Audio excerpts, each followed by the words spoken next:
Hey guys, this is Derrick with Dice Hosers. We're going to unbox my Battle of the Bulge again.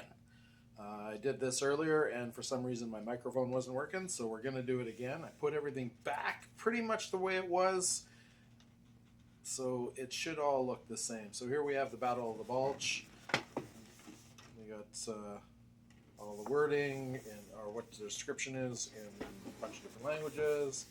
Some nice pictures. What the minis look like all painted up nice, and what the Germans look like all painted up.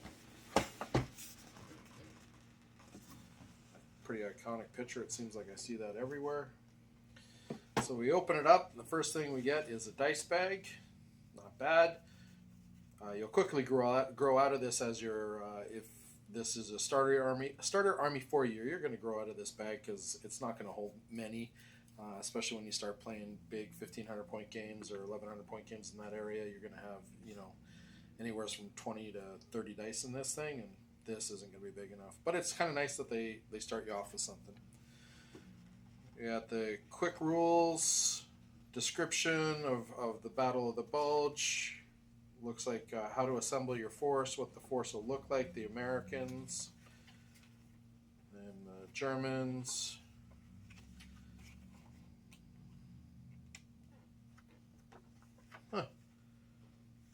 Officer map case. Like they ever used that. Or an entrenching tool. I'm going to put an entrenching tool in my officer just so it'll never ever be used. Example of the forces that you can make in the box.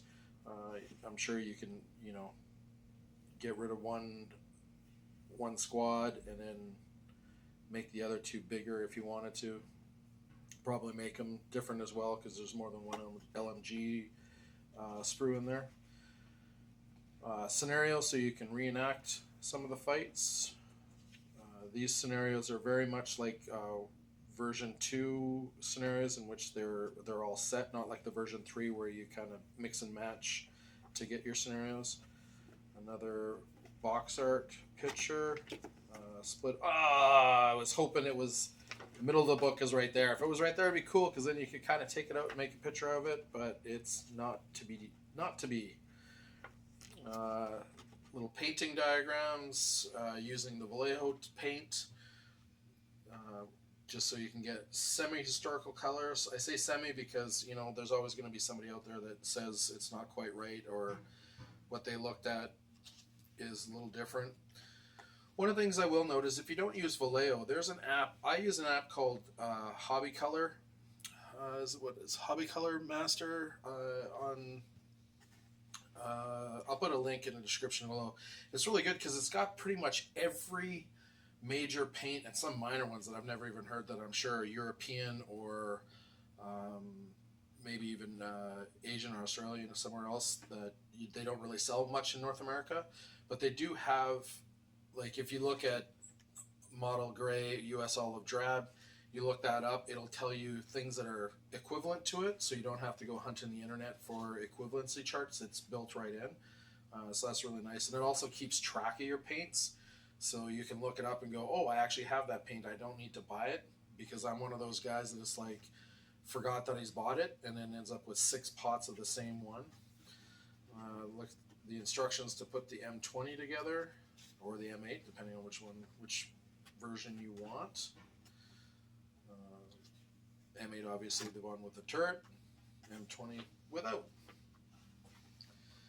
And then a nice picture of what's next to increase the force of the Germans. You can buy a Stug, you can get the German Army Support Group for winter, another Winter Fallschirmjäger platoon. These aren't currently available yet unless you get a bundle order.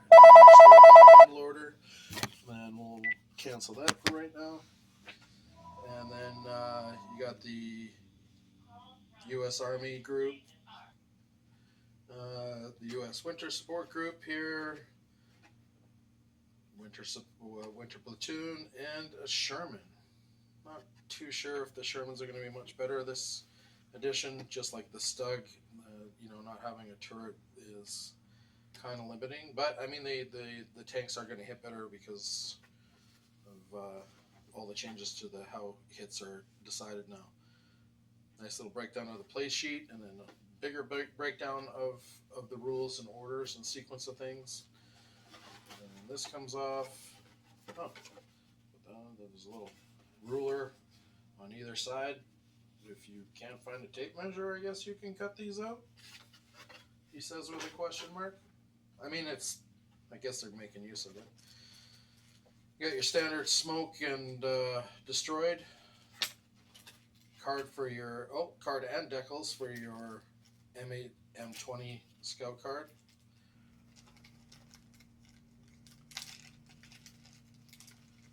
I'm not going to take the decals out, but you got the breakdown of the weapons, ranges, recce, open top, special rules. And I guess these are all the countries that can use it. I say with a question, I didn't realize that the French had them, but I guess I should have. They're free French. And then the decals. That looks like it is the M8. And then we got some ruins. Some dice by Alexandra. She packed by Alexandra. Thank you very much, Alexandra. If you haven't been given a kudos today, I give you a kudos from us. 5 dice. So I guess you are going to be limited in how you make your force because you've only got 3 and 5 dice. Obviously, the 3 gray ones would be German. The 5 brown ones or greenish ones would be American. And then they give you 10 microscopic dice that are going to bounce all over when you roll them. I'm not a big fan of small dice. That's probably why. And we got a Fallschirmjäger sprue. Yes. And then another Fallschirmjäger sprue. I see the rule book. This looks like the that's another Fallschirmjäger sprue. And we got the Americans, and the Americans, and the Americans, and the Americans. Rule book. Just as thick as the hardcover, but slightly smaller, and because it isn't a hardcover, it's got a little bit less weight to it, but not by much. I wish they had taken and made a pamphlet, because like roughly where are the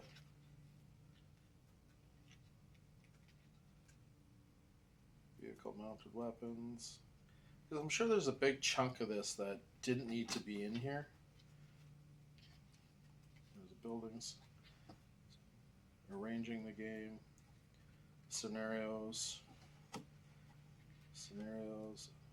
force selection. Here we go. Force selection, optional rules. So if they took this out, that's a good 1/4 of an inch. That would have made this book that much thinner. Especially when, rumor has it, when the Armies of books come out, these forces won't be good anymore. So if this was like a PDF or, you know, a separate little book that you didn't have to carry around, I mean, that would significantly reduce the size of this book, because we're looking at like, yeah, roughly that. Like, you're looking at a book that's an inch as opposed to an inch and a half. I don't know. Still love the new rules. The ubiquitous pin markers. 12 of them. I still wish these were engraved so you could like fill them with paint or wax to make them more legible. They're still pretty small to see across the table anyways. Most people just use them singly. Put one down, and that's 1 pin. Put 2 of these down, that's 2 pins. Still need to make a big collection. We got some templates. Some markers for different things. Hidden. Spotting. And all your bases. This whole box was packed by Alexandra. They got you working overtime or what? You are the best. Thank you very much for putting this together for me. I appreciate it. Well, I hope this helps you guys all see what you're going to get when you buy this box. I think it's you definitely get value for it, and it's definitely a nice way to get the starting German winter Germans on the new sprues. So I hope you enjoyed this unboxing. The next will be starting to paint the Germans, because that's where I'm going with my list. I'm not going to put that rule book back in there because I think I want it out. And that is it from us. So thank you very much for watching this, and we will catch you on the flip side.